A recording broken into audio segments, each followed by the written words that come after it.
नमस्कार, आदाब, सत श्री अकाल, जय भीम, जोहार। मेरा नाम है नवीन कुमार। जैसी कि उम्मीद थी, और उम्मीद भी नहीं, आशंका कहिए, कि बीजेपी इतनी आसानी से तो बंगाल में हार मानने वाली नहीं है। यह अलग बात है कि ग्राउंड सिचुएशन कुछ और है, और हमने अपने कई वीडियो में आपको बताया है कि बंगाल बीजेपी के लिए, और बीजेपी से ज्यादा नरेंद्र मोदी और अमित शाह के लिए नासूर बनने जा रहा है। लेकिन इसके साथ ये जोड़ना जरूरी हो जाता है, अगर ईवीएम ठीक तरीके से काम करेगा तो, काउंटिंग ठीक तरीके से होगी तो।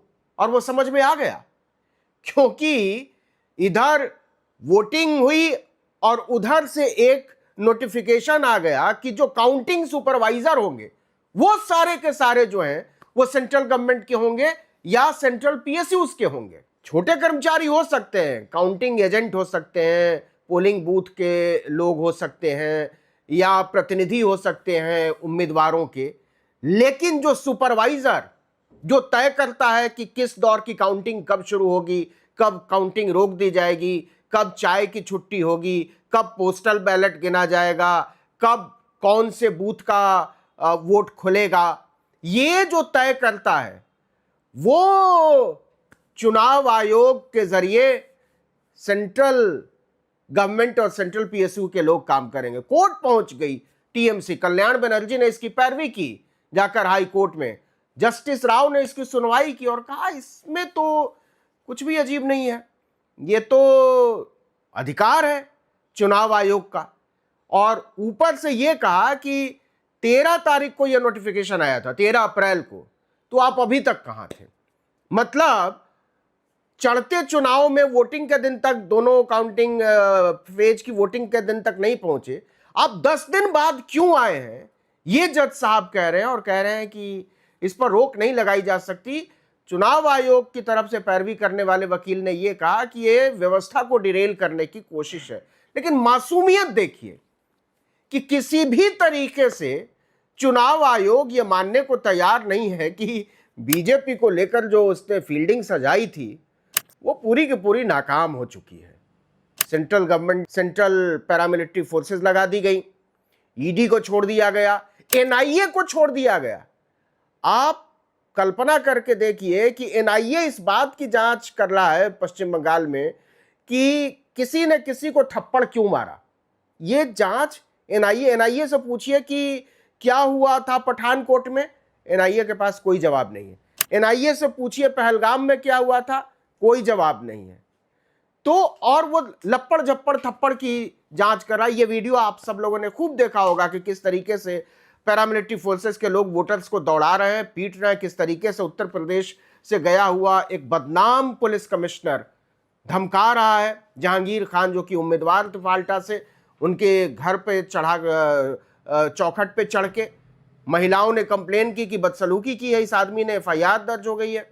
तो बहुत सारी चीजें पश्चिम बंगाल में चल रही हैं जिसकी उम्मीद नहीं थी कि एक बार वोटिंग हो जाने के बाद लग रहा था कि सब शांतिपूर्ण हो जाएगा, ये समझ में आ जाएगा कि अब काउंटिंग का इंतजार करने के अलावा किसी के पास कोई रास्ता बचा नहीं है।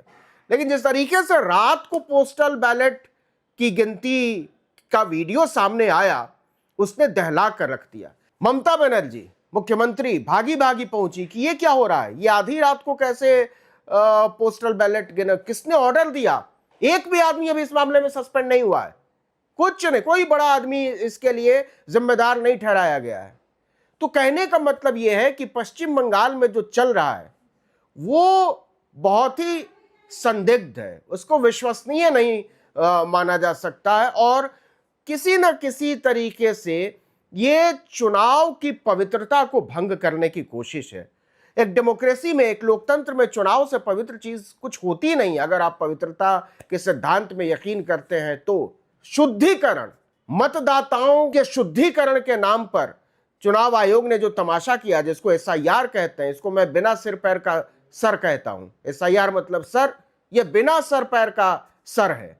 उसमें लाखों लाख लोग किनारे खड़े रह गए, वोट देने का अधिकार नहीं। और चुनाव आयोग डंके की चोट पर यह भी नहीं कह रहा है कि जिनको हमने काट दिया है वो चुनाव में वोट डालने का अधिकार नहीं रखते। वो ये कह रहा है कि हम बाद में देखेंगे, और इस पर सुप्रीम कोर्ट की भी मुहर है।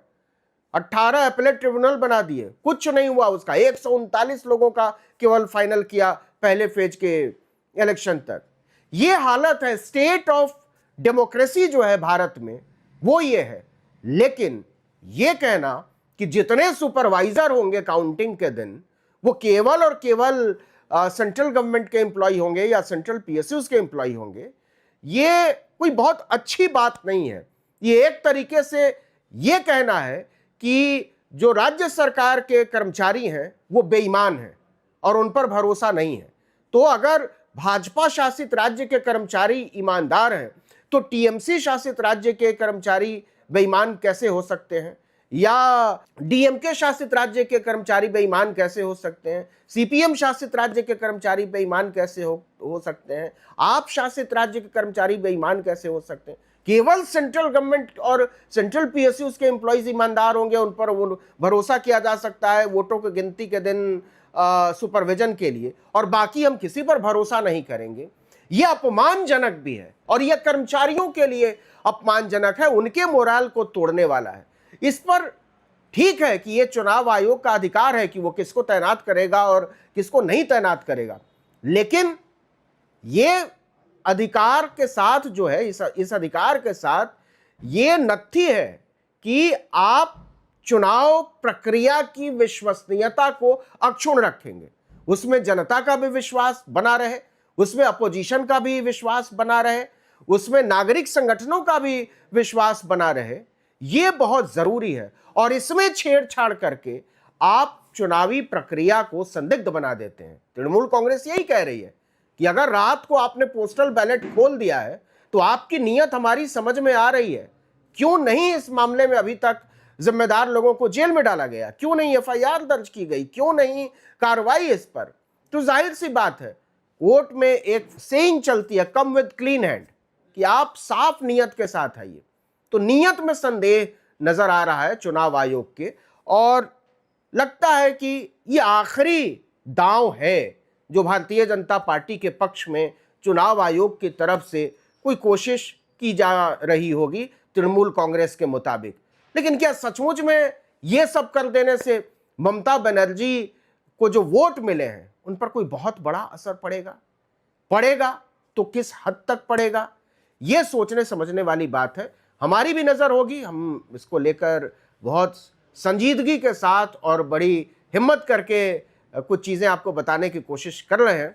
उम्मीद है कि आप भी अपनी आंखें खुली रखेंगे, अफवाहों पर ध्यान मत दीजिए, संविधान के खिलाफ मत जाइए, लोकतंत्र की मजबूती को बरकरार रखिए और इन सब से ऊपर मनुष्यता होनी चाहिए, भाईचारा होना चाहिए।